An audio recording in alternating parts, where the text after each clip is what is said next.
Lucien est un orphelin profondément triste qui a tout perdu lors d'une guerre. Cependant, alors qu'il est sur le point de mourir, la fille qu'il aime l'embrasse, libérant ainsi ses pouvoirs ancestraux du plus puissant mage noir de tous les temps et détruisant tous ses ennemis. Au début, une partie de l'armée rebelle des ténèbres, menée par le maléfique sorcier Osborn, envahit le royaume de Metallicana, cherchant à éliminer la princesse Sheila. Tandis que tout le monde panique à l'intérieur du château, un gamin, Lucien, fait pipi dans son pantalon de peur et sa gardienne, Yoko, doit le calmer. En serrant dans ses bras le trouillard chétif, Yoko se souvient comment son père, le grand prêtre, lui a dit qu'il avait enfermé le sorcier noir, Schneider, à l'intérieur de Lucien. Il lui a ensuite dit que la seule façon de le réveiller était de donner à Lucien un baiser de vierge. Alors il a ordonné à Yoko de ne pas se faire clapper avant cela.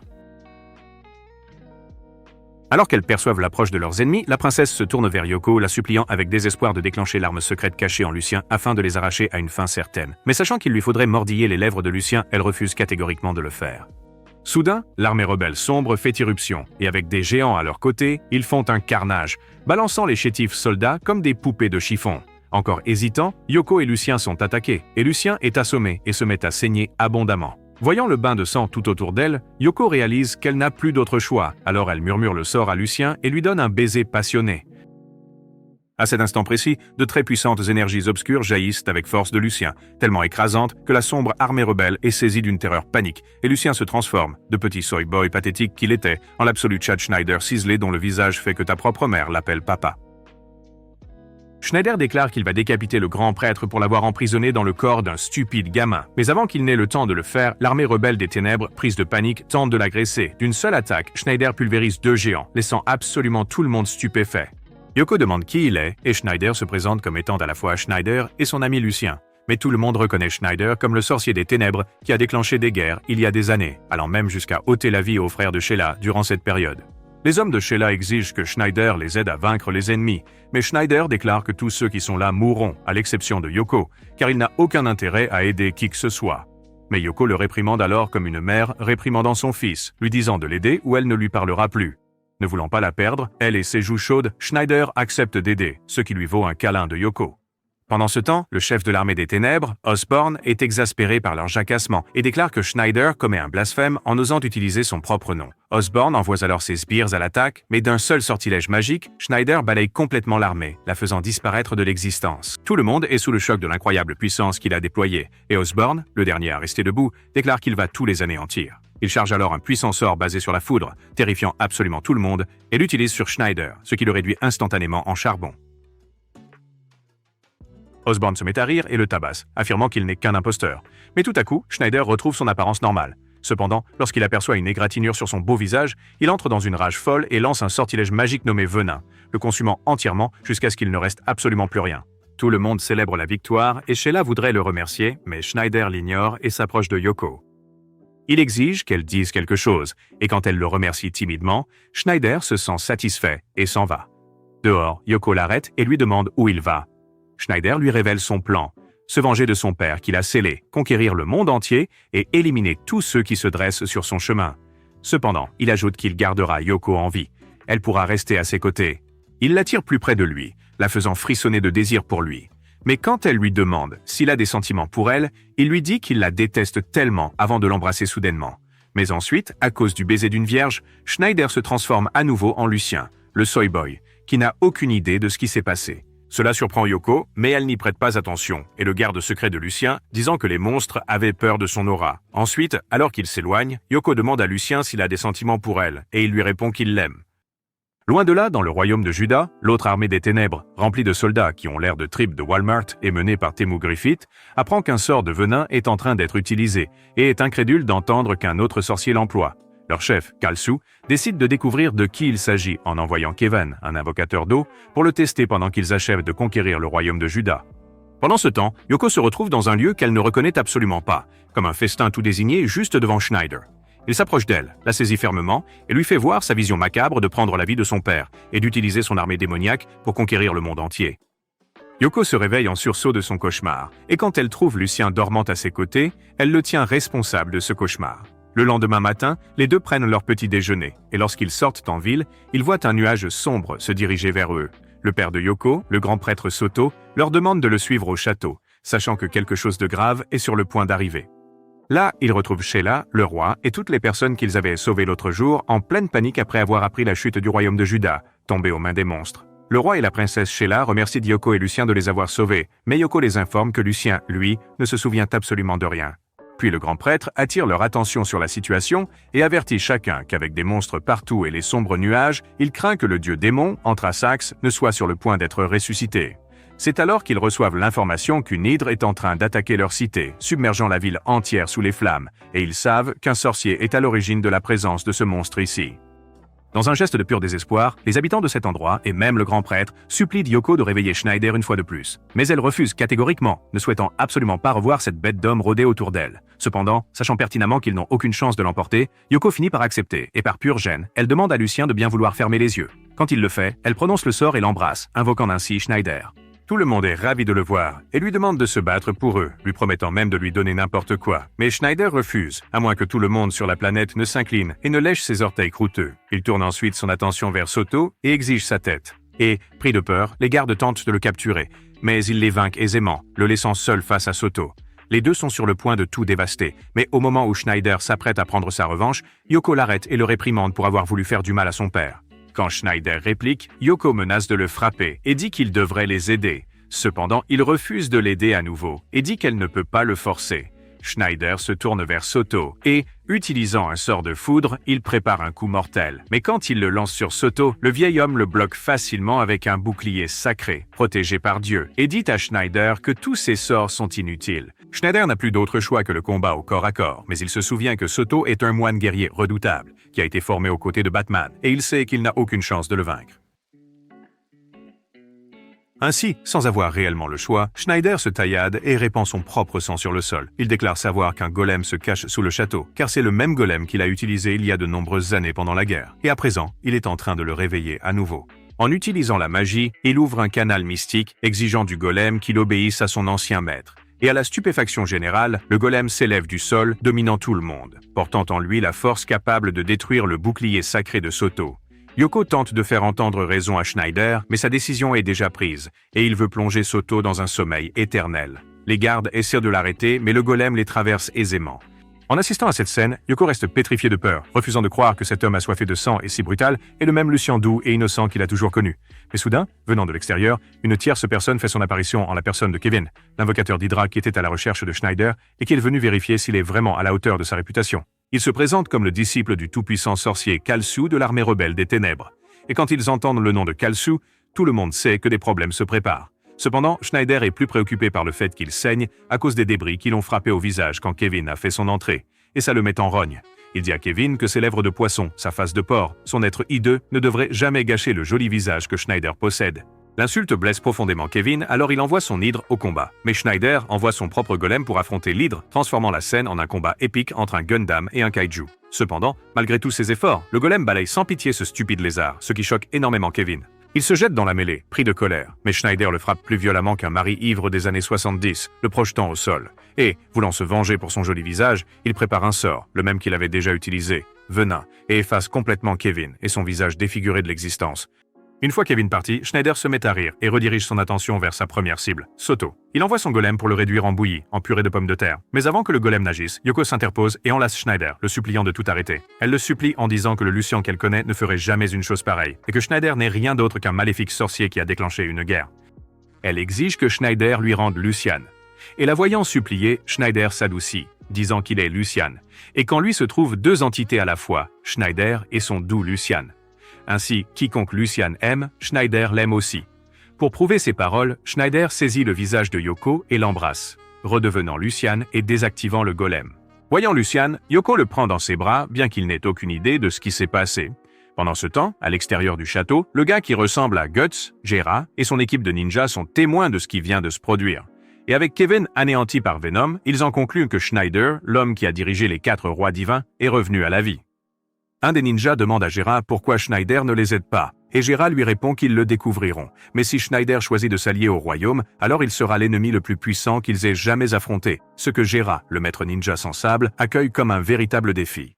Au même instant, 2 gardes se dressent face à eux, mais les ninjas s'évanouissent et Jera les réduit en 1000 morceaux. De retour au château, le grand prêtre Soto informe tout le monde que les nuages sombres qui les entourent signifient que le roi démon, Anthrasax, est sur le point d'être ressuscité. Il explique qu'il y a des années, le roi démon fut scellé par 4 sceaux, chacun protégé par une famille royale. Mais sachant que le royaume de Juda est détruit, il soupçonne que le sceau est brisé. Les prêtres suspectent que Kalsu est derrière tout ça. En entendant ce nom, Yoko demande, intrigué, qui est cet homme? Soto explique alors à sa fille que Kalsu était l'un des disciples de Schneider, son ami le plus proche, qui a combattu vaillamment à ses côtés durant la guerre, et qu'il détient une puissance capable de rivaliser avec la magie même de Schneider. Pendant ce temps, au royaume de Juda, Kalsu observe attentivement son plan de résurrection du dieu démon qui approche, et ses prêtres lui disent qu'ils devront détruire tous les sceaux, en commençant par celui du royaume de Metallicana. De retour avec Yoko, on lui demande de réveiller Schneider une fois de plus, mais elle refuse, ne voulant plus revoir ce brute, et encore moins l'embrasser. Elle insiste. Lucian et elle ne sont pas leurs outils, et bien que les prêtres sachent qu'ils ont besoin de lui, ils savent aussi qu'il est risqué de le faire revenir. De retour chez elle, Yoko est frustrée que ses précieux baisers soient gaspillés. Mais voyant que Yoko est en détresse, Lucian la réconforte en jouant avec elle. Plus tard cette nuit-là, pendant que Lucian dort, Yoko est tentée par ce que Schneider lui a dit quand il lui a avoué l'aimer comme Lucian l'aimait. Cela la pousse à se demander qui est le vrai Lucian et qui est cette personne avec qui elle a grandi toutes ces années. Mais voyant à quel point Lucian est doux et innocent, elle refuse de le laisser se transformer à nouveau, même si une guerre gigantesque est sur le point d'éclater. De retour au château de Metallicana, tous les soldats se préparent anxieusement à la bataille, tandis que Sheila, seule, se concentre sur d'autres pensées. Elle ressent une étrange sensation de picotement après avoir aperçu Schneider à 2 reprises dans le plus simple appareil, et elle est obsédée par la vision de la trompe d'éléphant qui était présente, ce qui la rend jalouse que Yoko puisse avoir un tel étalon pour elle seule. À ce moment-là, alors que des gardes discutent, ils sont soudainement attaqués par Jera et son équipe de ninjas. Jera apparaît alors dans la chambre de Yoko et elle lui porte rapidement un double coup, parvenant à le repousser un peu. Mais avec sa rapidité de ninja, il s'empare de Yoko, la ligote, et exige qu'elle lui révèle où se trouve la réincarnation de Schneider. Elle comprend que Jera souhaite attirer Schneider dans son camp, alors elle refuse de parler et lui dit de retourner perdre contre Naruto aux examens Chunin. Moi personnellement, je ne tolérerai pas un tel manque de respect. Jera essaie de l'intimider en disant qu'il lui fera des choses bizarres, mais à ce moment-là, Lucian se réveille. Et quand il voit ce qui arrive à Yoko, il se transforme en Schneider et ordonne à Jera d'enlever ses sales pattes de sa femme. Jera reconnaît sa voix, tandis que Yoko est surprise qu'il puisse apparaître seul. Schneider l'informe que le sceau est affaibli et que lorsque Lucian dort, Schneider peut prendre possession de son corps. Soudain, le grand prêtre et les autres font irruption pour sauver Yoko, mais Jera invoque son wyvern géant, s'empare de Yoko et s'échappe, tout en disant à Soto que s'il veut récupérer sa précieuse fille, il doit lui amener Schneider. Yoko demande au faux Guts où il l'emmène, et il lui montre un château qu'il appelle sa cachette de ninja. Pendant ce temps-là, Soto raconte au roi ce qui vient de se passer, et le roi s'inquiète que Kalsu et les autres cherchent à convaincre Schneider de les rejoindre. Ils ne savent pas où Jera a emmené Yoko, mais ils connaissent une personne qui le sait, et c'est Schneider lui-même. Cependant, ils réalisent que sans Yoko ici avec eux, ils n'ont absolument personne pour réveiller Schneider. Cependant, Sheila voit cette opportunité et se présente comme la remplaçante de Yoko, disant qu'elle est une jeune fille vierge qui n'a jamais connu de cornichons gluants auparavant. Oh mon Dieu! Alors que tout le monde est d'accord avec sa proposition, le roi refuse, déclarant que pour une princesse comme elle, un baiser est un signe de mariage. Et le roi ne veut absolument pas que les lèvres de Schneider soient la première chose qu'elle embrasse. Mais Sheila dit à son père que Yoko a travaillé si dur pour leur royaume qu'ils doivent la récompenser en la sauvant. Voyant le refus du roi, le grand prêtre ordonne aux autres d'emmener ce vieil homme dans sa chambre, afin que Sheila puisse accomplir le rituel. Soto enseigne alors à Sheila la formule magique, et alors qu'elle s'apprête à l'exécuter avec Lucian, les autres prêtres s'inquiètent que tout cela ne se passe mal. Mais le grand prêtre est convaincu que puisque Schneider est scellé à l'intérieur de Lucian depuis de nombreuses années, il s'est adouci, surtout avec Yoko à ses côtés pendant tout ce temps où il était Lucian.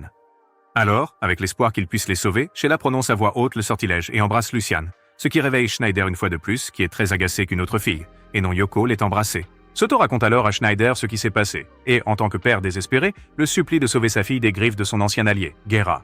Mais à leur grande surprise, Schneider refuse catégoriquement, déclarant qu'il est ravi que Yoko soit partie, car il peut désormais faire absolument tout ce qu'il veut. Sheila lui rappelle qu'il aime Yoko, mais Schneider déclare avec un mépris abject que lorsqu'il aura conquis le monde, il pourra avoir n'importe quelle femme sur son joystick, de Mi-Khalifa à la princesse Sheila elle-même. Voyant qu'il se fiche de Yoko, Sheila lui inflige un Will Smith, le traitant de déception, ce qui le met en rage. Mais Schneider finit par céder à la pression et il emmène Sheila et ses soldats à la vallée des tombes, persuadé que Guerra n'a pas encore déplacé sa base de là. Les soldats se demandent pourquoi ils n'ont pas encore été attaqués par des ninjas, et comme s'ils avaient conjuré le sort, des ninjas surgissent de nulle part, les confrontant. Les soldats disent à Sheila de se mettre derrière eux, mais la princesse insiste qu'elle est tout à fait capable de se battre. Cependant, elle manque de poignarder ses propres soldats, démontrant qu'elle n'a absolument aucune idée de ce qu'elle est en train de faire. Pendant ce temps, avec un seul sort de foudre appelé Anthem, Schneider les terrasse tous avec une facilité déconcertante. Le capitaine des soldats exprime son grand étonnement face au célèbre missile magique de Schneider et il exhorte ce dernier à utiliser davantage de sa puissante magie noire. Puis, voyant que Sheila a failli coûter la vie à un soldat, Schneider la réprimande pour être une bonne à rien et lui dit d'enlever son armure et son épée afin de ne pas le ralentir. Alors que les soldats s'opposent à ces exigences étranges, Sheila réalise qu'il a raison, alors elle lâche son épée et retire son armure, révélant qu'elle porte des vêtements qui feraient tomber les hommes à genoux et aboyer, y compris les soldats.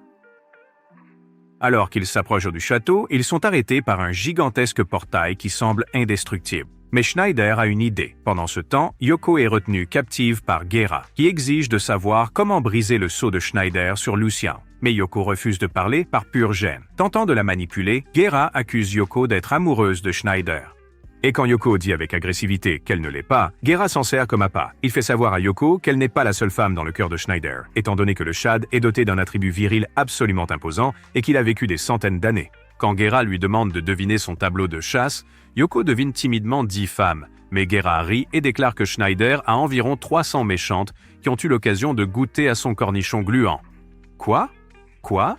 Quoi ? Et l'une d'entre elles est même l'une de ses 4 disciples et l'un des 4 rois divins. Elle demande s'ils étaient amoureux l'un de l'autre. Et quand Guerra refuse de répondre, Yoko commence à douter de Schneider.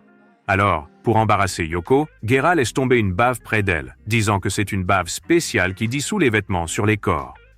Yoko pousse un cri de terreur face à ça, mais la substance visqueuse s'agrippe à elle et fait fondre ses vêtements, offrant à Guerra et au garçon un véritable spectacle. Pendant tout ce temps, Yoko supplie Schneider de la sauver. Soudain, Schneider fait exploser le portail principal et l'explosion est ressentie par Guerra, qui sait pertinemment que seul Schneider serait aussi imprudent.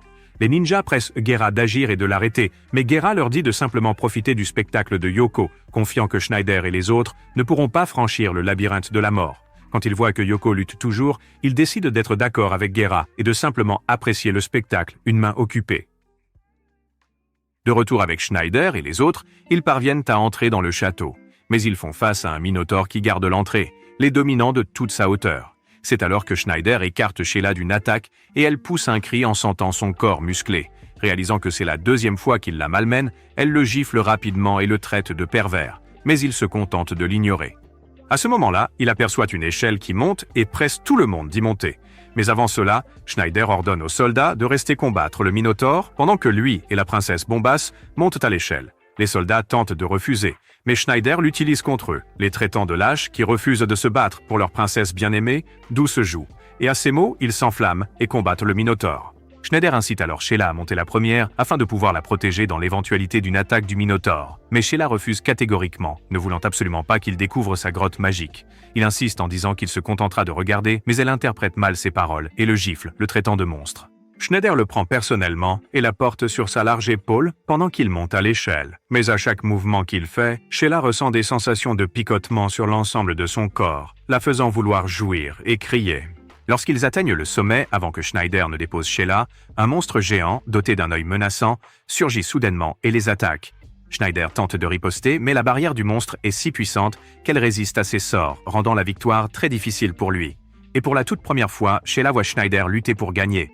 Il lance un autre sortilège, mais ça le surprend quand son sortilège ne l'atteint pas et que le monstre lui lance des éclairs, forçant Schneider à repousser Sheila et à encaisser un coup. Réalisant qu'il a besoin d'aide, Sheila bondit rapidement et attaque le monstre par derrière, brisant sa barrière, ce qui donne à Schneider une ouverture suffisante pour lancer un sort et vaincre le monstre. Elle pense rapidement la blessure et dit qu'elle sait qu'il est en fait inquiet pour Yoko, mais refuse de le montrer, expliquant pourquoi il est pressé. Schneider l'écarte rapidement, la soulève comme avant et la punit en jouant et en la mordillant, la choyant avec une tendresse exquise.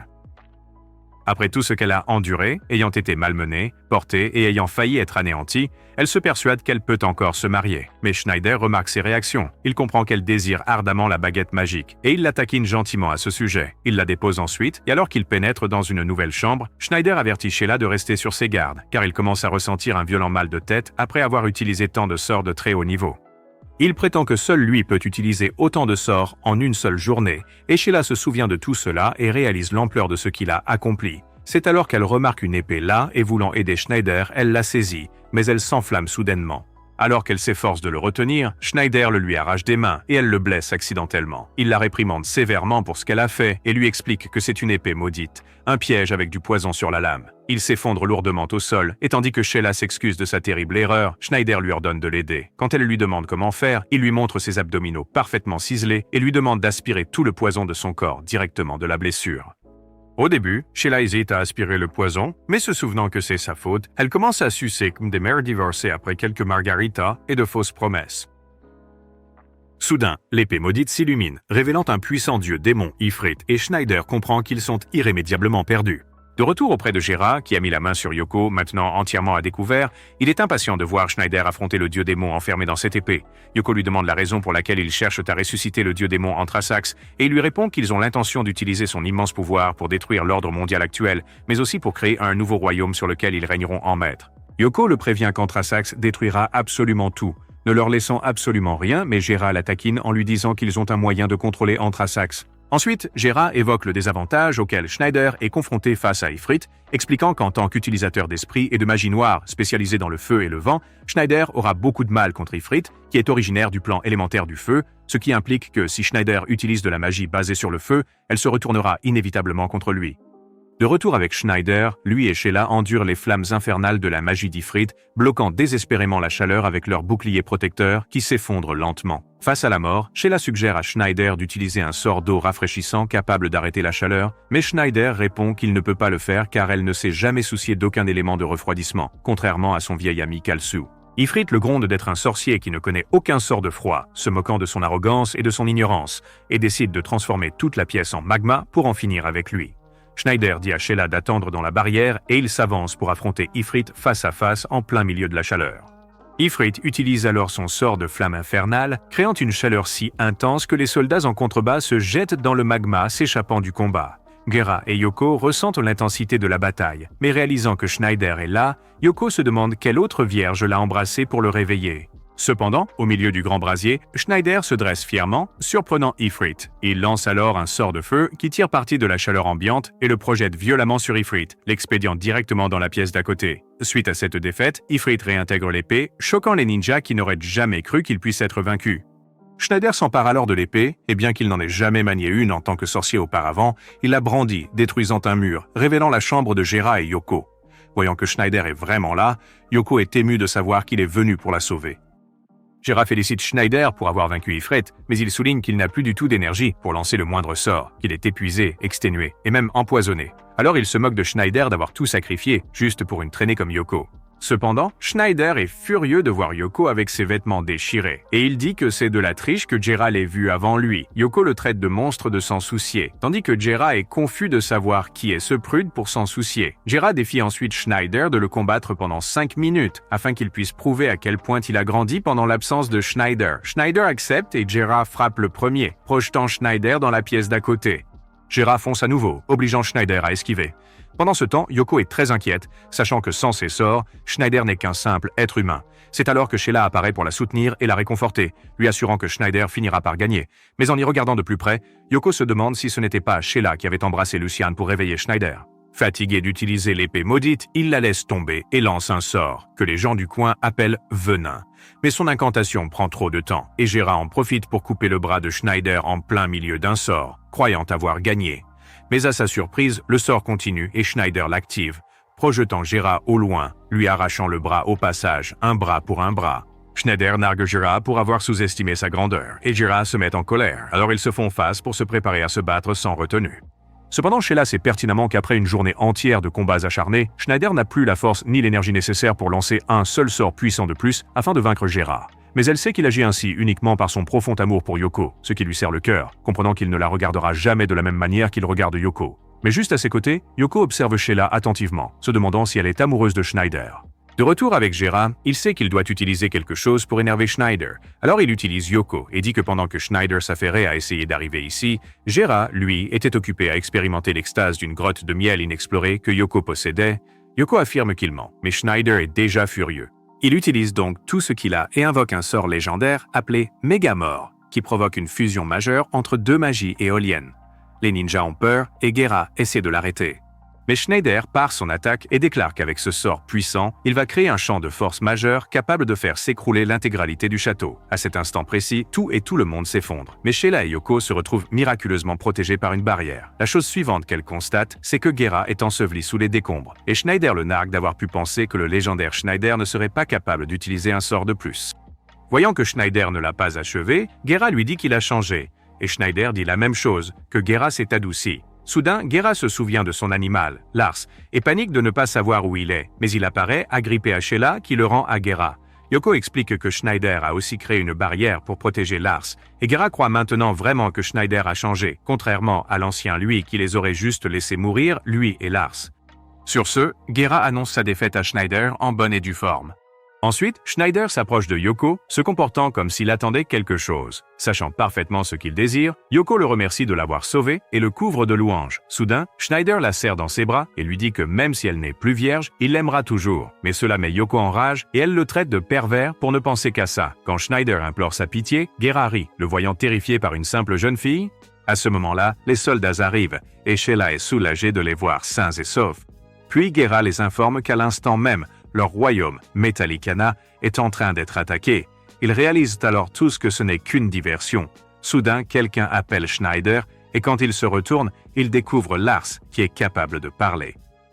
Pendant ce temps, Khonshu observe la bataille au royaume de Metallicana quand un soldat accourt avec des nouvelles. Il informe Khonshu que le château ninja de Gera est tombé, et que Gera, avec son armée de ninjas, les a trahis pour rejoindre Schneider. En entendant cela, Khonshu pense que Schneider a utilisé des ruses trompeuses pour le faire rallier, sachant que Gera est un homme simple au cœur de guerrier. Il ordonne donc à son homme de main de transmettre ce message à la 3e armée, dirigée par Ni, que Khonshu croit ne jamais tomber dans les pièges de Schneider, et qu'ils doivent éliminer Schneider avant qu'il ne devienne plus fort. Plus tard, au royaume de Metallicana, ils ont réussi à repousser l'armée rebelle des ténèbres et croient pouvoir négocier la paix. Mais le grand prêtre doute que la paix soit possible avec l'un des 4 rois divins. Dehors, Ni avertit ses hommes que la paix n'est absolument jamais une option, et cette bataille ne prendra fin qu'avec la destruction totale de son armée ou la chute du royaume de Metallicana. À ce moment-là, un messager arrive pour informer Ni que Schneider est en vie, choquant tout le monde, et qu'il faut en finir avec lui. Plus tard, à son campement, elle est furieuse quand elle apprend que Gera les a trahis. Mais alors qu'elle retire son armure, révélant ses traits d'elfe noir, et s'allonge sur son lit, elle se sent profondément tiraillée à l'idée de devoir éliminer celui qu'elle aima autrefois, Schneider. Soudain, elle entre dans un rêve du lieu de leur première rencontre avec Schneider, et là, il apparaît. Il s'approche pour l'admirer, mais elle lui rappelle qu'ils sont désormais ennemis.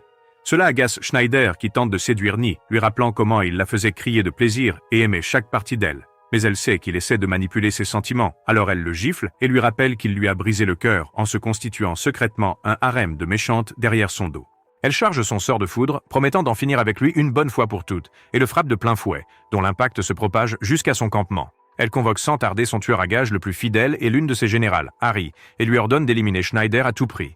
Pendant ce temps, Schneider se promène dans les bois avec Lars, qui se moque de lui pour avoir tenté de draguer Ni après tout ce qu'il lui avait fait subir par le passé. Mais Schneider donne un coup de pied à Lars et lui demande pourquoi il le suit encore partout.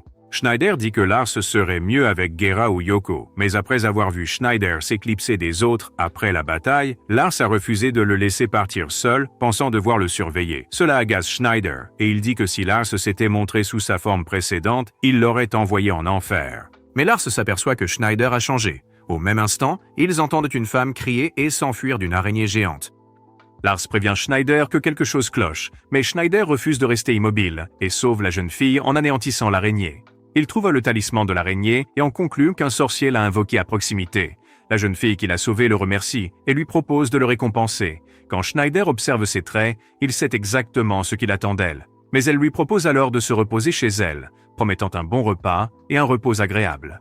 Tu sais l'heure qu'il est, quand ils arrivent à son château, Schneider soupçonne qu'elle est la fille d'un seigneur local, mais Lars, lui, pense qu'il n'est là que pour une petite gâterie. Cette nuit-là, il mange la nourriture que la jeune femme lui a présentée comme il n'avait jamais mangé de sa vie, et il affirme qu'il dévore la nourriture comme il dévore sa femme, avec une certaine sauvagerie. Elle lui demande ce qu'il faisait dans les bois et il répond qu'il est là pour régler une mauvaise blague que son vieil ami lui a faite. Puis dans la chambre, toujours éveillé, il parle à Lars, qui le prévient que tout se passe beaucoup trop bien. Mais Schneider s'en fiche complètement. Juste à ce moment-là, la fille entre, on dirait un cadeau qu'on a hâte d'ouvrir. Et elle s'approche de Schneider, lui expliquant que dans sa famille, il est de tradition d'offrir à un héros ayant sauvé leur fille la virginité de leur fille. Schneider y voit une aubaine incroyable et se met immédiatement au travail, lui faisant subir ce que 300 autres femmes avaient déjà connu avant elle. Mais avant qu'il n'ait le temps d'étendre son emprise, la jeune fille lui colle un talisman dans le dos et invoque une araignée pour qu'elle s'accroche à lui. Elle explique que son véritable nom est Harry, l'une des assassines les plus redoutables au monde et l'une des magiciennes les plus puissantes. Elle affirme que le talisman neutralise complètement sa magie, le réduisant à l'état de simple humain. Mais juste avant que l'araignée ne l'écrase, Schneider lui demande avec insistance pour qui elle travaille, et Harry lui révèle alors qu'elle est au service de Nie, qui désire ardemment sa mort. Alors l'araignée le mord, écrasant Schneider entre ses crocs, et Harry célèbre le meurtre de Schneider avec aisance. Mais soudain, Schneider surgit juste derrière elle sur le lit, disant qu'il appréciait son spectacle de gâteau depuis l'arrière, et la félicite d'avoir tenté de le tuer. Elle réalise rapidement que c'est un sortilège d'illusion, et Schneider fait exploser l'araignée, tout comme la précédente. Quand elle tente d'utiliser un autre talisman, Schneider le contrôle, le transforme en araignée, et celle-ci redevient Schneider, montrant qu'elle est toujours prise dans son illusion. Mais au lieu de la tuer, il décide de la charmer. Alors il commence par la séduire, lui disant qu'elle est bien trop belle pour être assassinée. En entendant cela, Harry ressent des picotements à l'intérieur, car de toute sa vie, sous la direction de Ney, personne ne l'avait jamais trouvée belle auparavant. Face à un tel charme, Harry craque et lui demande d'être plus indulgent, et Schneider promet de le faire avant de la transformer en beignet à la crème. Le lendemain matin, alors que Schneider s'apprête à partir, Harry l'avertit que Ney le veut mort à tout prix et qu'elle enverra ses autres généraux pour achever le travail, des généraux bien plus redoutables qu'Harry. Elle supplie Schneider de rester, ne voulant pas que cette première fois soit gâchée, mais il lui assure qu'il la reverra et que la prochaine fois, il la fera se sentir encore mieux, laissant Harry en larmes et souhaitant qu'il ne soit pas son ennemi. Mais pendant sa promenade, Lars a demandé à Schneider combien de fois lui et Harry étaient passés à l'acte, mais Schneider révèle qu'Harry avait eu son compte après qu'il lui ait mordu l'oreille, laissant Schneider avec rien d'autre que des boules bleues toute la nuit. Pendant ce temps, Ney est informée qu'Harry n'a pas réussi à éliminer Schneider et qu'elle a tout simplement disparu. Quand elle demande ce qui s'est passé, le messager lui répond qu'Harry a laissé Schneider s'échapper, mais Ney sait pertinemment ce qui s'est réellement produit et que Schneider l'a séduite comme n'importe quelle autre femme qu'il a rencontrée, ce qui met Ney dans une colère noire. Ensuite, Schneider et Lars arrivent dans un autre royaume, et là, ils découvrent des statues qu'ils réalisent être en fait des personnes qui ont été transformées en pierre. Lars l'avertit qu'il pourrait affronter Méduse, mais soudain Schneider est confronté par un autre guerrier, un type qui se révèle être un des généraux de Ney, Kai. Il envoie ensuite son armée d'orques sur Schneider, et pendant que Lars panique, Schneider l'attrape et se concentre sur autre chose, demandant à Lars qui est le plus grand dragueur entre lui et Kai. Lars dit que c'est lui, mais Schneider le repousse et utilise sa magie de feu pour incinérer toute l'armée orque par dépit, disant que Kai n'est rien comparé à un vrai joueur comme lui. Schneider félicite ensuite Kai d'avoir eu les couilles d'attaquer le plus grand sorcier du monde, mais le prévient qu'il n'y a qu'une seule place dans ce monde pour un beau magicien Chad. Kai frappe alors le premier avec son épée, découpant complètement Schneider en morceaux, mais Schneider réapparaît derrière lui, déjouant son attaque après avoir utilisé la magie illusoire. Lars informe Schneider que la technique d'épée que Kai utilise est un style classique, ce qui est différent de la technique de Guerra, et Schneider prend note de cette information. Kai dit alors à Schneider qu'il veut lui poser des questions, mais Schneider refuse de répondre à quoi que ce soit et le repousse simplement avec sa magie. Il rit en voyant à quel point c'est facile, mais Kai apparaît derrière lui, utilisant également la magie de l'illusion et exige de savoir ce qu'il a fait à sa chère Harry pour la faire disparaître et même les trahir. Kai dit que les trois généraux ont un lien plus fort que le sang, donc Harry ne les trahirait jamais. Mais Schneider dit qu'Harry est tombée amoureuse de lui. Cela met Kai en colère, que Schneider soupçonne d'être amoureux d'Harry, alors Schneider informe Kai qu'il a donné à Harry le Virelang 300 avant de lui faire le grand numéro. Kai frappe de nouveau, mais cette fois, Schneider, armé de l'épée maudite, déchaîne la puissance d'Ifrit pour pulvériser l'armure de Kai. À sa grande surprise, sous l'armure brisée, Kai dissimule des formes généreuses, des melons et des pêches, révélant ainsi qu'elle est en réalité une femme, ce qui laisse Schneider stupéfait. Mais Kai, d'un ton ferme, déclare que son genre ne change absolument rien. La seule personne qui ait jamais réussi à la vaincre fut Ney, et donc Schneider n'est absolument rien à ses yeux. Kai active alors l'ancien sort que Ney lui a confié et frappe Schneider avec, ce qui commence à pétrifier lentement son corps. Schneider rit de sa tentative et affirme que pour un sorcier de son calibre, il y aura toujours un moyen d'annuler ce sort. Mais Kai lui rit au nez, révélant que le sort qu'elle a utilisé avait été ressuscité par Ney des anciens dieux de la guerre. En entendant cela, Schneider réalise qu'il est fichu, car le sort est considéré comme une magie antique puissante, ce qui lui rend impossible de le briser avec de la magie normale, surtout quand le bas de son corps est pétrifié. Lars lui dit que pour le contrer, Schneider doit trouver quel dieu est la source du sortilège, mais compte tenu du nombre de dieux existants, il sait qu'il n'a pas assez de temps pour trouver le bon. Soudain, Kai prépare un sort de feu, déclarant qu'après ce que Schneider a fait à la pauvre petite grotte de miel d'Ari, elle ne peut pas le laisser se transformer en pierre et mourir en paix. Mais Kai veut la justice en l'anéantissant complètement. Elle lui lance le sort, mais une araignée se met en travers de son chemin, et quand un talisman tombe, Kai réalise que quelqu'un l'a sauvée, et Ari surgit, révélant que c'était elle. Ari dit à Kai que Schneider est quelqu'un de plus fort que Ni, ou même que Kalsu, mais Kai la traite de folle de cette éprise du premier homme dont elle s'est sentie proche et affirme que Schneider se sert de sa loyauté. Ari insiste sur le fait que c'est la force de Schneider qui a même réussi à convaincre Jera de les trahir. Mais constatant que Kai refuse d'ouvrir l'œil, Ari prend la décision de se battre. Elle lance ses araignées à l'attaque contre Kai, mais cette dernière les défait avec une facilité déconcertante, ce qui fait prendre conscience à Ari à quel point Kai est bien plus forte. Kai prépare alors un sort d'une puissance redoutable, utilisant la puissance de son dieu de la guerre, Ying Yai, pour en finir définitivement avec Ari et Schneider. Mais à cet instant précis, Schneider éclate d'un rire sonore, affirmant que Kai a commis une grave erreur. Il se dégage alors brusquement de l'emprise du sort de pétrification et révèle que Kai s'est trahi en prononçant le nom de la divinité dont elle tire ses pouvoirs, un dieu bien moins puissant que celui dont Schneider a lui-même obtenu les siens, ce qui lui permettra dorénavant de contrecarrer aisément toute sa magie ancestrale et supérieure. Voyant Schneider dans le plus simple appareil, Kai est dégoûté et veut le trancher net avec sa magie. Mais Schneider le bloque aisément, ayant appris le nom de la divinité qu'elle vénère. Schneider riposte alors avec un barrage de flèches magiques, frappant Kai et déchirant ses vêtements, offrant ainsi à nos yeux le spectacle de ses courbes. Schneider lui dit qu'il avait été indulgent, mais qu'il utilisera maintenant son puissant cornichon pour lui donner une bonne leçon.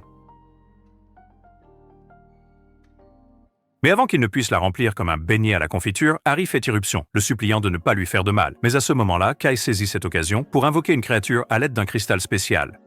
Schneider reconnaît la créature, sachant que c'est elle qui a transformé toutes ces personnes en statues de pierre, et il ordonne rapidement à Ari de reculer. Lorsque la créature souffle sa fumée magique, Schneider repousse violemment Ari, encaissant le coup à sa place, et laisse son bras se pétrifier. Schneider sait que le cristal qu'elle tient est celui qui contrôle la créature, et il essaie de trouver un moyen de le lui arracher et de le détruire. La créature souffle alors une fois de plus sa fumée, mais à cet instant précis, le vent la repousse, prouvant que l'armure scénaristique de Schneider fonctionne. Kai tente de fuir la fumée, mais cela fait tomber et briser son cristal, la faisant perdre le contrôle de la créature, qui l'attaque. Mais avant que la créature ne l'envoie à un concert de Michael Jackson, Schneider intervient et la détruit. Voyant que Schneider l'avait sauvée, Kai le supplie de mettre fin à ses jours, sinon elle reviendra le poursuivre une fois qu'elle se sera rétablie. Cependant, Schneider la prend dans ses bras, accepte le défi, mais lui dit qu'il la soignera pour le moment. À cet instant, Kai, elle ressent la chaleur de son corps, ce qui la pousse à se demander pourquoi son cœur bat avec une telle rapidité. Schneider la dépose ensuite et lui explique qu'il va aspirer le poison de son organisme. Et quand il le fait, elle pousse des cris de joie, ce qui donne l'impression que cette vidéo sera démonétisée. Par la suite, Kai retrouve son calme et le prévient que le troisième général est bien plus puissant qu'elle et Ari réunis. Elle ajoute que cet homme est si fort qu'il est parvenu à se rendre immortel et que Schneider ne dispose que de très peu de sorts pour le vaincre. Schneider la taquine parce qu'elle se soucie de lui, mais elle l'assure qu'elle ne fait ça que pour être celle qui aura sa peau. Schneider dit alors à Ari de prendre soin de son ami et les quitte.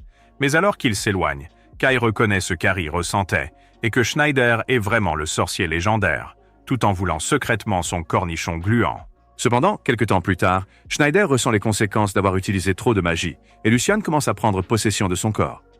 Soudain, Schneider redevient le gringalet qu'il était, et Lars panique, réalisant qu'il se trouve en plein territoire ennemi.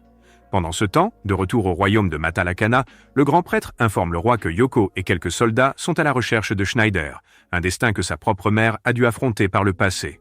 Au même instant, un serviteur surgit, les informant que leur défense a été percée, les laissant vulnérables.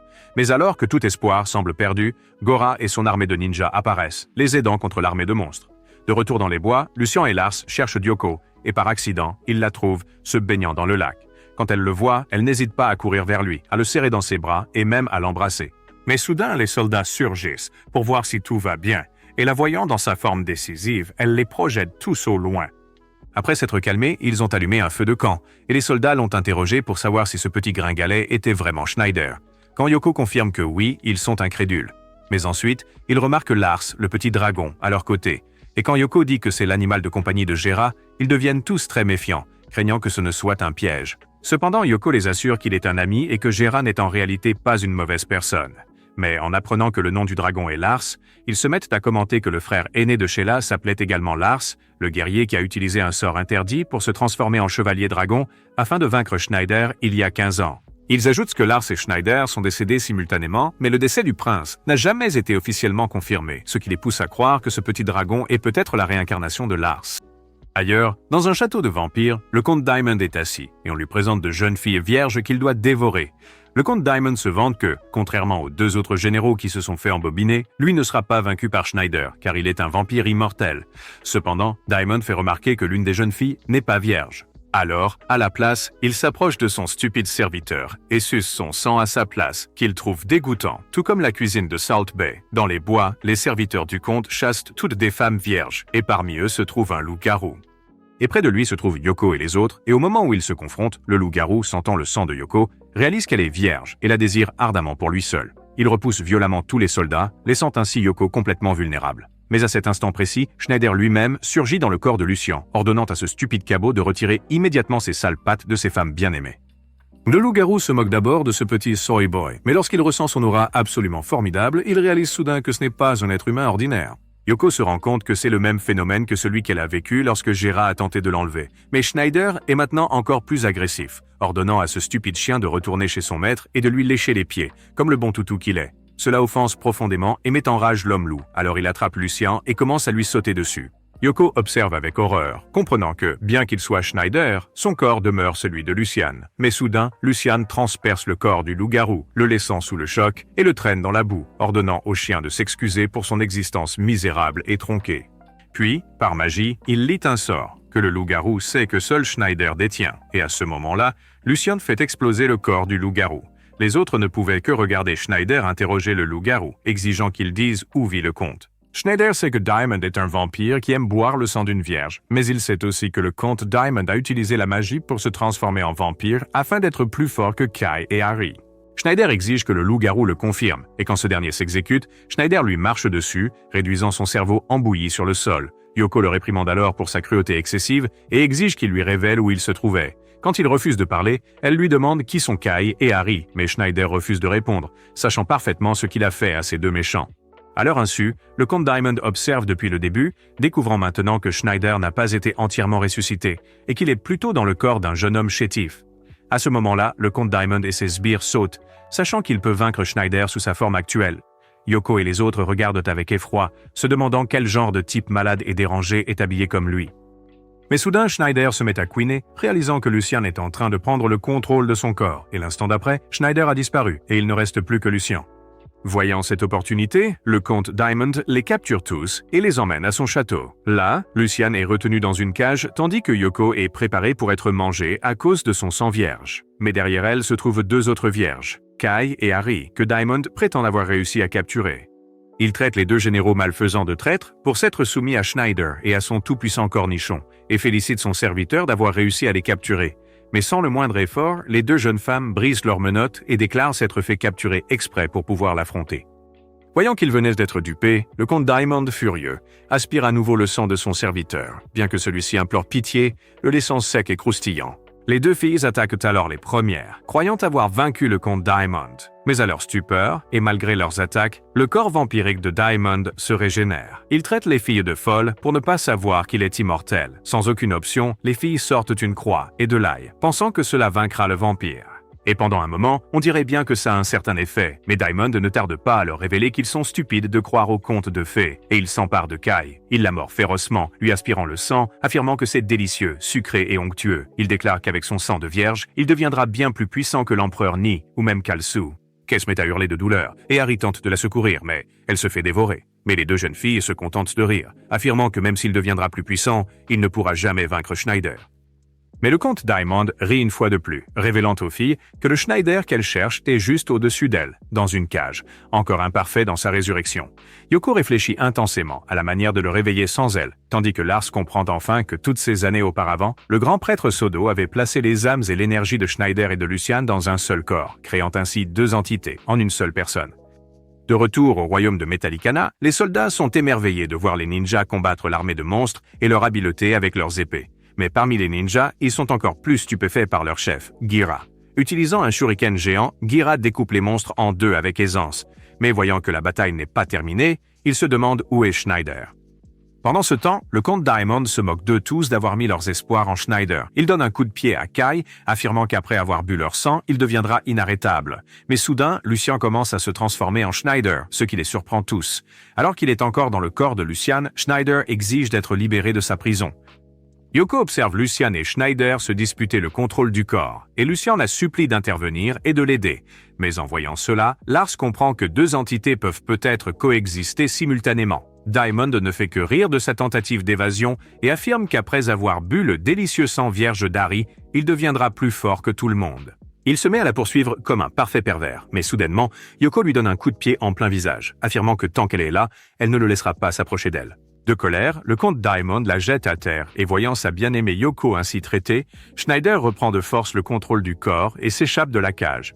Le comte et ses soldats se recroquevillent de peur à la vue du sorcier légendaire, mais Schneider leur annonce qu'il va les anéantir après ce qu'ils ont fait à la future mère de ses enfants, laissant Yoko troublée et Harry surprise. Schneider ne perd pas un instant pour activer un sort basé sur la foudre et frapper les soldats ainsi que le comte Diamond, une attaque qu'Harry et Lars savent être particulièrement efficace contre les vampires. Mais à leur grande surprise, Diamond est totalement indemne et il se moque ouvertement de la capacité de Schneider. Diamond demande alors à Schneider s'il se considère comme le plus fort du monde. Schneider pense que oui, alors Diamond le met au défi, affirmant qu'un seul d'entre eux peut avoir un ego aussi démesuré pour croire qu'il est réellement le plus puissant. Diamond tire alors le premier coup et active son sort, le projetant sur Schneider, ce qui, à la surprise générale, ne laisse de lui qu'un vulgaire morceau de chair. Les soldats sont émerveillés par la puissance de leur maître et promettent de le suivre jusqu'à la fin des temps. En entendant cela, Diamond leur ordonne de capturer ses vierges bien-aimées et de les lui présenter afin qu'ils puissent sucer leur sang de vierges juteux et crémeux. Harry riposte avec force, incendiant les soldats, les empêchant de s'approcher de Kai alors qu'elle est sans connaissance. Mais le comte se moque d'elle ouvertement, déclarant qu'il est absolument inutile qu'ils tentent de s'échapper, car Schneider n'est plus là pour leur venir en aide. Il se met alors à rire bruyamment des restes de Schneider, mais soudain, Schneider surgit derrière lui, riant à ses côtés.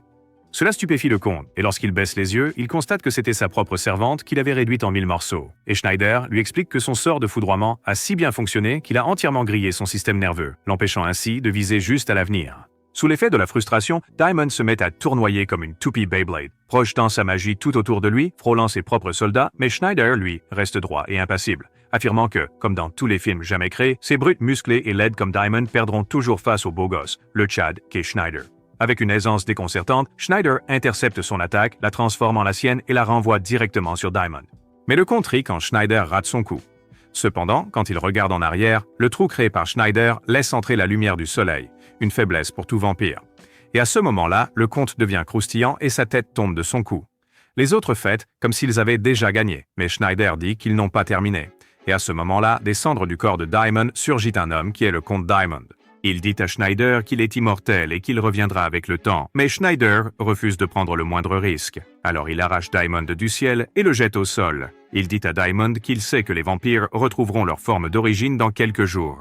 Afin de l'empêcher de commettre le moindre acte dangereux, Schneider décide de lui implanter un parasite. Il arrache un petit morceau de chair de ses ailes, puis jette un sort extrêmement sombre et terrifiant, transformant cette chair en une substance visqueuse bleue et vivante.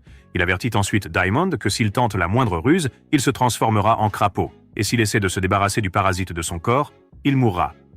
Brutalement, Schneider enfonce le parasite à l'intérieur de Diamond, lui disant que s'il osait s'opposer à lui, il se transformerait en une grenouille faible et inutile. Le comte Diamond ne peut que pleurer et crier, et quand Schneider le relâche, il s'envole. Après avoir été témoin d'une telle cruauté, les autres soldats s'enfuient, pris de panique. Voyant que le combat est terminé, Harry se précipite vers lui et l'étreint, expliquant que Kai est blessée et qu'elle a besoin de son aide. Mais lorsqu'il l'examine, il constate qu'elle est en parfaite santé. Alors il tourne son attention vers Yoko et commence à lécher l'endroit où elle avait été frappée. Harry regarde avec jalousie, alors elle demande à Schneider qui est Yoko. Et à la surprise générale de tout le monde, Schneider déclare ouvertement que Yoko est sa future maman de bébé, qu'il transformera en beignet à la crème. Yoko a rapidement dissipé le malentendu, affirmant qu'il n'y avait rien entre elle et Schneider. Mais Harry se concentre sur d'autres choses, et elle demande à Schneider s'il mentait quand il l'a trouvée si belle l'autre soir, alors qu'ils étaient au lit ensemble. Schneider lui rappelle rapidement qu'ils ne sont jamais allés jusqu'au bout, mais Yoko le gifle en lui disant que ce n'est pas gentil de traiter une femme avec tant de froideur. Pendant ce temps, au royaume de Metallicana, Gera et ses soldats ninjas font mordre la poussière à tous les ennemis. Pendant ce temps, Colu et les deux autres rois divins, Abigail et Ney, observent la bataille qui se déroule et voient leur ancien compagnon roi divin les trahir. Ney insiste pour aller elle-même affronter Schneider, mais après avoir vu ses trois généraux être vaincus et certains même les trahir, Abigail se méfie qu'elle fasse de même, considérant qu'elle fut autrefois le petit jouet de Schneider. Ney est insultée par ces paroles, alors Abigail lui propose de conclure un contrat pour qu'elle soit sous son contrôle, et ainsi s'assurer qu'elle ne les trahira pas. Et Ney accepte volontiers, désireuse de prouver sa valeur. Ensuite, Abigail entame le même rituel de sortilège que Schneider avait effectué plus tôt sur Diamond, en insérant un parasite sous l'ongle de Ney et en la prévenant qu'elle se transformerait en crapaud si jamais elle les trahissait. Après le départ de Ney, Colu confie à Abigail qu'il a peut-être un peu dépassé les bornes avec Ney, mais Abigail le rassure en lui disant que, étant donné que la relation entre Schneider et Ney est révolue, ce sortilège est nécessaire. Abigail parle ensuite de Schneider, et Colu mentionne que, contrairement à ce qu'il était il y a 15 ans, Schneider a radicalement changé pour devenir quelqu'un qui n'assassine pas ses ennemis, comme en témoigne le fait que Gera et les trois généraux sont toujours en vie. Mais Abigail lui dit que malgré ces changements, ils devront vite l'éliminer avant qu'il ne leur cause des problèmes, sachant qu'ils doivent bâtir leur royaume magique en ressuscitant le dieu maléfique, Amphisax. Mais avec Ney à ses trousses, ils l'utiliseront comme diversion pendant qu'ils viseront à briser les trois autres sceaux. Cependant, Abigail ajoute que la seule façon pour Ney de briser la malédiction est de saisir le cœur de la cible du sort pendant qu'elle respire encore, ce qui signifie qu'il doit arracher le cœur battant de Schneider directement de sa poitrine. Sachant cela, Abigail rit, car la situation va se transformer en un véritable bain de sang entre les deux, et quel que soit le résultat, c'est un avantage pour eux. Le lendemain, Yoko et Schneider sont en chemin pour retourner au royaume de Metallica, mais Harry arrête Schneider avant son départ. Schneider la réconforte en lui disant que Metallicana et le temple où elle séjourne ne sont qu'à une journée de voyage. Alors, si jamais elle a besoin d'un cornichon bien gluant et d'une langue vraiment magnifique, elle pourra toujours se le procurer. Yoko dit ensuite à Harry qu'elle souhaite à Kai un très prompt rétablissement, et Harry la remercie chaleureusement pour cela. Avant qu'elle ne parte, Harry les avertit que parmi les 4 rois divins, l'impératrice Éclair, Ney, est la plus forte de tous. Mais en s'éloignant, Harry souhaite en silence que Schneider aide Ney. Puis dans la calèche, Harry admet que Schneider ne la regardera jamais comme il regarde Yoko. Mais en voyant la gentillesse de Yoko, elle sait qu'elle n'a jamais eu sa chance, malgré son amour pour lui. Pendant ce temps, Yoko dit à Schneider qu'Harry et Kai sont de bonnes filles, et qu'il ne devrait jamais essayer de les utiliser et de les jeter. Schneider la taquine, l'accusant d'être jalouse, mais Yoko le gifle et lui fait savoir qu'il est temps de rentrer chez eux. De retour au royaume de Metallicana, Gera est en train de nettoyer la maison avec les orques et les monstres qui se trouvent sur son wyvern. Soudain, un éclair jaillit de nulle part, et quand il lève les yeux, il aperçoit Ney, juché sur son griffon, l'abattant avec sa lame de foudre. Elle lui demande pourquoi il a trahi les 4 rois divins, et Gera lui répond simplement que c'est bien plus amusant d'être aux côtés de Schneider. Elle exprime sa profonde déception à son égard, mais Gera est convaincue que Ney devrait rejoindre l'équipe de Schneider avec lui. Quand elle se jette sur lui, Gera reconnaît immédiatement l'épée et la bloque avec agilité, l'empêchant ainsi d'être électrocuté et de finir en charpie. Elle le félicite d'avoir réussi à parer une attaque de son arme, mais Gera et ses soldats ninja reconnaissent l'épée comme la légendaire épée Éclair, Raijinken, capable de fendre les montagnes. Voyant qu'il est moins puissant, Gera se sert de ses couteaux et shurikens, l'obligeant à s'envoler. Mais là-haut, les deux monstres s'affrontent, la projetant au loin. Alors, Gera frappe et parvient à la couper en deux. Mais tandis que son équipe célèbre, il sait bien que ce n'est pas si simple. Il voit que ce qu'il a attaqué était un gobelin et que Ney utilisait une illusion. Du ciel, elle bondit et abat sa lame, tranchant net Gera et fendant le pont entier en deux. L'armée de monstres et celle des ninjas sont sous le choc du combat auquel ils assistent.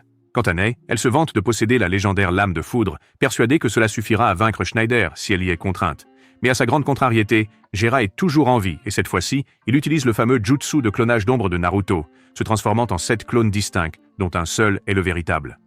Ney charge alors son épée foudroyante et pour la contrer, Gera détruit sa propre armure, sachant qu'elle est inutile face à son tonnerre. Gera prend ensuite une pause et une position pour libérer la véritable puissance de sa lame, Murizam, en utilisant un sort ninja appelé Vrai Majinkan. Ney et les soldats ninja observent avec admiration, voyant que l'attaque est plus rapide que la vitesse du son. Cependant, Ney se concentre, sachant que parmi les 7 clones, un seul d'entre eux est la vraie Gera, ce qui signifie qu'une seule des attaques est la véritable. Juste avant que l'impact ne frappe, elle le voit et le bloque avec sa lame éclair, ce qui choque Gera.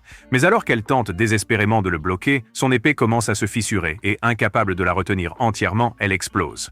Et quand la poussière retombe, son épée est complètement brisée. Elle loue Gera et sa lame, et voyant qu'elle est à terre, ses soldats ninjas et les prêtres du château célèbrent sa victoire. La princesse Sheila se joint aux célébrations et remercie silencieusement Gera pour cette victoire. Mais le grand prêtre Soto lui rappelle qu'ils doivent encore assurer la protection du deuxième sceau. Les prêtres se demandent pourquoi Gera a soudainement combattu à leur côté, et Ni lui pose la même question, s'interrogeant sur les raisons de sa trahison envers leur objectif d'atteindre l'utopie parfaite des sorciers. Mais Gera lui répond qu'il ne s'est jamais préoccupé de cette utopie, et qu'il voulait seulement s'amuser un peu. En entendant cela, la colère la submerge. Elle crée alors rapidement des projectiles magiques que Gera parvient à bloquer sans difficulté. Puis, d'un bond, elle s'élance, et brandissant son épée brisée, elle révèle qu'elle ne tranche pas grâce à sa lame. Ils se retrouvent face à face en plein vol une fois de plus, mais cette fois-ci, avec l'épée éclair sans tranchant à ses côtés, elle transperce la lame de Gera et son corps. Elle explique que la lame foudroyante ne peut être parée par aucune épée, et qu'ainsi, elle revendique sa victoire sur son existence, ou bien si elle est réellement capable d'assassiner son ancien amour. Mais Ney lui assure que, pour l'accomplissement de leur utopie parfaite, elle n'hésitera pas à éliminer Schneider. Sheila prie ardemment pour que Schneider le sauve, au moment précis où Ney s'apprête à achever Gera. Mais avant qu'elle ne le fasse, quelqu'un les attaque à distance, sauvant Gera. Quand il voit qui c'est, ce n'est nul autre que Schneider lui-même, arrivant sur les lieux juste à temps. Quand Schneider et Ney se voient enfin, Yoko découvre aussi à quoi ressemble l'ancienne amante de Schneider et reconnaît qu'elle est magnifique.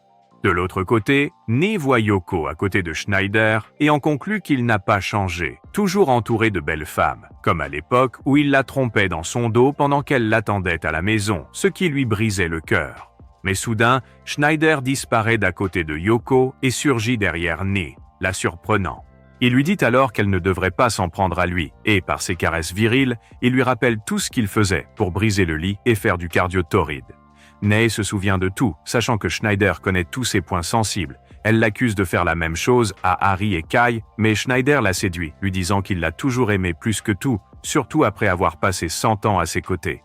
Elle s'incline doucement, mais au moment où elle s'apprête à l'embrasser, son ongle devient violet, et elle se souvient de la promesse qu'elle avait faite à Abigail, ainsi que du sort qu'il lui avait jeté, qui la transformerait en crapaud, si elle choisissait de les trahir et d'ouvrir son cœur à Schneider une fois de plus. Alors elle se dégage rapidement de lui, appelle son griffon et s'envole, les avertissant qu'une fois qu'elle aura récupéré son armée, elle s'assurera que le royaume de Metallicano tombera. Mais tandis qu'elle s'éloigne en volant, elle se sent profondément tiraillée par ses propres sentiments, sachant qu'il n'y a pas un seul endroit qu'il n'ait touché, et se souvenant de toutes les émotions intenses qu'elle avait ressenties pour lui.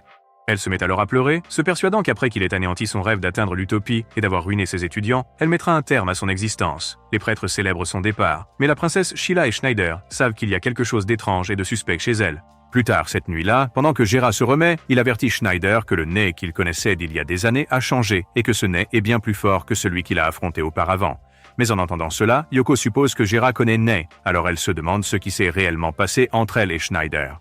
Le lendemain, pendant que le château est en réparation, Yoko décide d'aider à la cuisine, servant de la nourriture aux soldats pour leur remonter le moral. Mais alors Schneider surgit dans la file d'attente des soldats pour la nourriture, et quand c'est son tour de se servir, Yoko ne lui donne qu'une toute petite portion, ce qui déconcerte Schneider. Il le mange simplement très vite et retourne dans la file. Mais quand c'est à nouveau son tour de se servir, elle lui donne exactement la même quantité de nourriture. Par pure frustration et par faim, Schneider lui demande alors pourquoi elle est en colère contre lui. Alors Yoko le fait s'asseoir par terre comme un chien et explique qu'après ce qu'elle a vu hier, où il a essayé de faire avancer l'intrigue avec Ney, elle est convaincue qu'il a fait ça avec tous les méchants qu'il a rencontrés en chemin. Schneider lui rappelle qu'elle lui a dit qu'elle se fichait qu'il fasse ça avec n'importe qui, mais elle lui rappelle de ne pas être un goujat qui utilise et jette les femmes comme des jouets. Mais à ce moment-là, Schneider réalise qu'il est si près de son snus-nu qu'il ne peut s'empêcher de renifler comme un chiot et tente de la charmer, ce qui lui vaut une gifle et un coup de coude.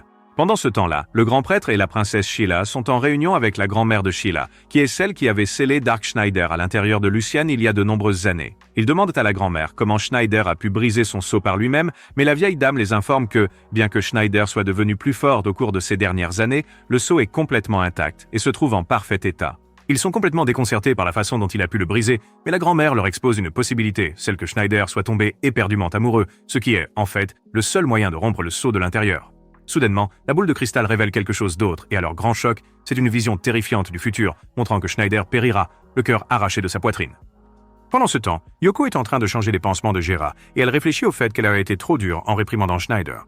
Gera remarque ses inquiétudes et lui explique que Schneider est en mauvaise posture face à Ney, précisant qu'un combat entre deux sorciers utilisant le même type de magie se terminera inévitablement par la mort de l'un d'eux. Yoko quitte rapidement la pièce, réfléchissant intensément à ce qu'elle vient d'entendre, craignant que Schneider et Lucian ne périssent tous les deux. À cet instant précis, elle tombe sur la princesse Sheila enlacée avec Schneider, et elle décide alors de les espionner. Sheila informe Schneider de ce qu'elle vient d'apercevoir dans la boule de cristal et lui demande pourquoi lui et Nee chercheraient à se détruire mutuellement, alors qu'ils sont si intimement liés, ayant même partagé leur existence pendant 100 ans. En entendant cela, Yoko soupçonne que Sheila a des sentiments pour Schneider, et Sheila suggère que Schneider devrait éviter ce combat, ne voulant pas qu'il meure. Pendant ce temps, chez Mamie, elle informe le grand prêtre que cet affrontement est inévitable, car au plus profond de son être, Nee nourrit une haine et une colère intense envers Schneider, ce qui garantit qu'à l'avenir, leur confrontation sera jusqu'à la mort. Pendant ce temps, Schneider rassure Sheila en lui disant que personne ne mourra et que lui, il survivra. Mais Sheila exprime à quel point elle est peinée chaque fois qu'il se blesse ou se met en danger pour le royaume. À cet instant, Schneider éclate de rire, expliquant à Sheila qu'il ne se bat pas pour le royaume, mais bien pour sa propre personne, car son objectif n'a absolument pas changé, et il désire toujours conquérir le monde entier. Cependant, comme Kalsu et les autres veulent la même chose, il doit les éliminer tous afin d'être le seul et unique conquérant du monde. Alors, Schneider sert Sheila contre lui, disant qu'il y a un risque à visiter la chambre d'un homme la nuit, comme présenter un steak devant un lion. Il se prépare à la dévorer, et Sheila lui assure qu'il peut disposer de son corps quand bon lui semble, à condition qu'il n'aille pas affronter Nee. Mais avant qu'il ne puisse étendre son doux domaine, Yoko fait irruption pour l'arrêter et lui jette l'ars dessus. Mais à cause de cela, il se met à regarder par la fenêtre. Et à cet instant précis, il aperçoit Nee juste à l'extérieur, son sortilège prêt. Elle déclenche Megadith, anéantissant le château. Guerra se réveille brusquement de son sommeil, stupéfait de voir que Nee utilise les sorts Megadith de Schneider, alors que Schneider est dehors, sachant que Nee est derrière tout ça. Sheila et Yoko sont stupéfaites en voyant le château détruit, tandis que Lars et Schneider sont eux aussi incrédules, la voyant capable d'utiliser Megadeth. Schneider tente d'affronter Nee, mais Sheila le supplie de ne pas y aller, car elle ne veut absolument pas qu'il perde la vie. Et Yoko sait que si Schneider devait affronter son ancienne amante, il pourrait bien ne jamais revenir. Cependant, Schneider demande soudainement à Yoko de lui donner de l'argent, et quand elle le fait, il le jette en l'air et dit qu'il promet de revenir et de le lui rendre. Soudain, Nee descend avec son griffon, et Schneider lui dit qu'elle est allée trop loin. Mais Guerra parvient à la voir et constate que c'est maintenant restauré, ce qui signifie de gros problèmes pour Schneider. Alors Schneider utilise un sort pour l'aider à voler, afin qu'il puisse atteindre Nee. Et voyant cela, elle riposte en utilisant un sort qu'il ne connaît pas, créant presque comme un trou noir qui aspire toute l'énergie magique autour d'elle. À ce moment-là, le trou aspire l'énergie de Schneider, le faisant tomber, et Guerra sait que ce que Nee cherche, c'est de forcer Schneider à s'engager dans un combat à l'épée avec elle. Nee attaque d'en haut et Schneider essaie de riposter, mais le trou aspire son feu une fois de plus, le laissant vulnérable. Guerra regarde avec frustration, voulant l'aider. Mais soudain, venu du ciel, Efrit surgit pour prêter main forte à Schneider.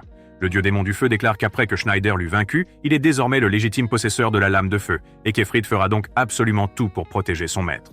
Il se transforme en l'épée de feu, offrant à Schneider une arme et une véritable chance de se battre contre Nee. Les deux s'affrontent, mais au lieu de la prendre pour cible, Schneider vise le griffon, le coupant net en deux, obligeant ainsi Nee à combattre au sol. Nee le félicite d'avoir réussi à dompter le dieu démon du feu, Efrit, et elle utilise à son tour l'épée de feu. Mais elle prétend que la bête de foudre à l'intérieur de son épée, nue, est bien plus puissante que la sienne. Les ninjas observent avec une admiration profonde les deux lames légendaires s'affronter et ils sont persuadés que l'épée de feu est bien plus puissante que l'épée du tonnerre. Mais Guerra leur révèle que, bien que l'épée de feu soit effectivement plus puissante que l'épée du tonnerre, Schneider n'est absolument pas un épéiste, contrairement à Nee, qui s'est entraîné durant toute son existence, ce qui lui confère un désavantage considérable. Guerra est convaincu que cette confrontation se terminera dès le premier coup, et il sait que Schneider en est parfaitement conscient lui aussi. Et après une très longue période d'impasse, Nee porte le premier coup avec le même sortilège qui a failli coûter la vie à Guerra. Alors Guerra lui hurle dessus, tentant de le prévenir du danger imminent. Schneider déploie toutes ses forces pour parer l'attaque, mais au beau milieu de l'action, Efrit lui parle, lui révélant que, même s'il ne le réalise pas encore, le monde a un besoin plus pressant que jamais de son pouvoir. Soudain, Efrit, de sa propre initiative, se jette sur la bête de foudre et les sacrifie tous deux dans le gouffre, afin de garantir à Schneider la meilleure chance de victoire. Schneider est furieux de ce sacrifice, mais à cet instant précis, Nee saisit sa chance et frappe Schneider en pleine tête, le faisant saigner abondamment. Tout le monde lui hurle dessus, mais Yoko, elle, se répète que Schneider est immortel. Soudain, Schneider se réveille de nouveau, s'emparant de quelques gâteaux, et Guerra réalise avec effroi qu'après la disparition du trou magique, Schneider a retrouvé son bouclier de défense. Cependant, Guerra sait que sans leurs épées, cela se transformera en un combat purement magique. Et avec ça, l'un d'eux mourra et l'autre saignera abondamment à la fin de cette confrontation. À cet instant précis, Schneider annonce à Nee qu'il n'est plus du tout son ami et qu'il va lui ôter la vie. Tous deux prennent alors un peu de distance, activent un puissant sort de vol et s'élèvent dans les airs, tous deux au même moment. Ils utilisent ensuite le même sort l'un contre l'autre, provoquant une violente explosion.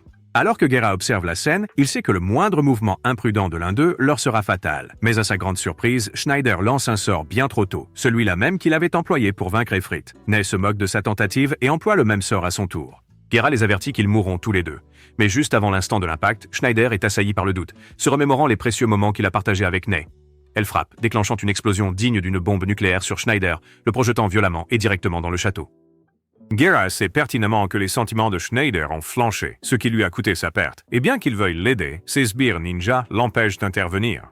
Tout le monde regarde avec effroi, craignant que Schneider soit mort et que le royaume de Metallicana soit tombé. Mais Yoko est convaincue qu'il reviendra, car elle lui a toujours appris à rendre l'argent chaque fois qu'il en emprunte. Mais soudain, des décombres du château, une lumière jaillit dans le ciel et Schneider se révèle intact et indemne. Il prétend qu'un sort aussi insignifiant ne pourrait jamais le blesser et qu'il a été choisi par les dieux pour régner sur le monde. Mais soudain, il se vide de son sang, et Gera le réprimande pour avoir essayé de faire le dur. Ney dit alors qu'avec ça, elle en finira avec lui, et bâtira l'utopie dont ils ont toujours rêvé. Mais Schneider lui dit qu'elle n'a pas ce qu'il faut. Cela la met en colère, alors elle charge un sort de foudre mortel. Mais avant qu'elle ne le frappe, Schneider lui demande d'arrêter et lui dit qu'il l'aime. Il lui assure qu'il l'a toujours aimé, et qu'il l'aimera toujours. Mais cela met Ney encore plus en colère, disant que Schneider n'est rien d'autre qu'un coureur de jupons qui tombe amoureux de chaque femme qu'il trouve attirante et facile à séduire. Sous l'emprise de la colère, elle jette un sort, invoquant de multiples esprits de la foudre. Elle et Schneider se mettent à flotter, et Schneider contre son sort en invoquant ses propres esprits de feu. Ce que Gera sait être les seuls capables d'affronter les esprits de la foudre. Les esprits s'affrontent alors violemment, se projetant des éclairs dans le ciel, créant un véritable spectacle de feux d'artifice. Schneider la supplie d'arrêter, affirmant que son rêve utopique n'est qu'un mensonge. Mais elle est convaincue que le rêve utopique que Kalsu lui a promis est un lieu où les magiciens pourraient vivre librement, sans guerre, sans pauvreté, ni haine. Schneider qualifie cela d'absurdité, déclarant que la haine est inhérente à la nature humaine, mais Ney rétorque qu'il ne pourrait jamais comprendre cela. Elle se souvient comment, en tant qu'elfe noire, elle subissait le harcèlement et la discrimination. Son corps en portait les marques, couvert de bleu. Puis, juste au moment où elle pensait avoir trouvé sa famille d'elfes, ils l'ont abandonnée, elle aussi, parmi les ruines brûlées. Et de cette faim et de cette famine, elle a appris et désiré un endroit où les elfes noirs comme elle pourraient vivre en paix. Elle s'apprête à le frapper pour en finir, mais Schneider lui attrape la main et lui rappelle qu'elle était celle qui avait agrippé sa robe le jour de leur rencontre. Il la supplie de se souvenir comment il l'a aidée à trouver son havre de paix. Mais Ney lui répond qu'elle ne l'a jamais oublié depuis 15 ans, pas même un seul jour. Quand elle le regarde, elle cède et Schneider s'apprête à l'embrasser sur les lèvres. Mais avant que leurs bouches ne se rejoignent, le parasite réagit, virant du bleu au violet, étranglant Ney encore plus fort, la forçant à se défendre. Ailleurs, Abigail et Kalsu observent la bataille, et Abigail se moque de Ney qui cède lentement à ses propres émotions. Il déclare qu'après le violet, la couleur virera au rouge, et quand cela se produira, Ney se transformera en un crapaud hideux. Mais Kalsu s'éloigne et, quand on lui demande la raison, il explique que si Ney échoue, alors l'un d'eux devra affronter Schneider. Il est donc préférable qu'ils commencent à se préparer dès maintenant. De retour auprès de Ney, elle écarte Schneider lorsqu'il tente de la consoler, lui disant qu'il a sans doute fait la même chose avec toutes les centaines de femmes qu'il a fréquentées. Ils activent de nouveau leurs esprits, mais, contrairement à ce qui s'est passé auparavant, les esprits de feu de Schneider commencent à perdre le contrôle, et Gera prend conscience que ses émotions vacillent. Ney le frappe une fois de plus, le projetant dans les décombres, et les autres regardent avec horreur. Ney se souvient comment Schneider essayait de la calmer de la même manière qu'il vient de le faire, et elle y voit une manipulation. Elle se persuade qu'aux yeux de Schneider, elle n'est qu'une autre paire de joues douces à goûter, mais pour elle, Schneider était tout son univers. Soudain, son ongle devient rouge, et son parasite y réagit. À cet instant précis, Yoko perçoit que l'aura de Ney n'est plus maléfique, mais qu'elle ressemble plutôt à celle d'une petite fille qui pleure. Et Gera s'aperçoit que ses esprits de foudre sont en train de perdre le contrôle, volant dans toutes les directions, attaquant tout ce qui se trouve autour d'eux. Un des esprits attaque Yoko, et Schneider hurle son nom. À son grand soulagement, Yoko est indemne, mais Sheila, elle, est inconsciente. Les esprits s'en prennent ensuite à Ney, mais elle les bloque tous avec sa barrière protectrice. Elle réalise alors qu'elle est allée beaucoup trop loin. Elle met alors Schneider au défi pour un ultime sortilège afin de régler définitivement leur compte. Et après ce que ces esprits maléfiques ont failli infliger à Yoko, Schneider refuse catégoriquement de céder cette fois-ci. Ils activent tous deux un puissant sort de destruction, un qui est absolument garanti de mettre fin à la vie de l'autre. Le grand prêtre et la grand-mère arrivent, et la vieille dame reste toujours fermement convaincue que cela se terminera par la mort inévitable de Schneider. Le choc des deux sorts aveugle tous ceux qui les entourent avec sa lumière aveuglante et sa force destructrice et ardente. Mais au milieu de cette destruction, Yoko peut voir que Ney ne souhaite pas vraiment la mort de Schneider. On dirait plutôt qu'elle pleure pour lui, le suppliant d'y mettre un terme. Au fond de son cœur, Ney implore Schneider de mettre fin à sa propre vie, ne voulant absolument pas se transformer en crapaud avant cela. Yoko implore Gera, ou n'importe quelle personne d'agir pour mettre fin à cette situation, mais Gera lui répond qu'en pareille situation, il n'y a absolument rien à faire. Soudain, juste avant que Schneider ne parvienne à remporter le choc des sorts, il entend et voit Lucian à ses côtés, le réprimandant d'être aveugle et lui ordonnant de regarder devant lui pour voir la femme qu'il avait jadis aimée souffrir terriblement.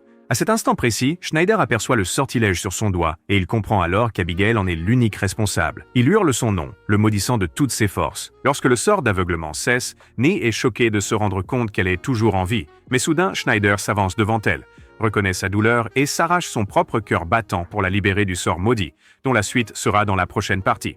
Si vous avez regardé ce résumé d'anime jusqu'à la fin, commentez ci-dessous. Le contorsionniste ultime. Et si vous aimez les résumés d'anime comme celui-ci, regardez cette vidéo.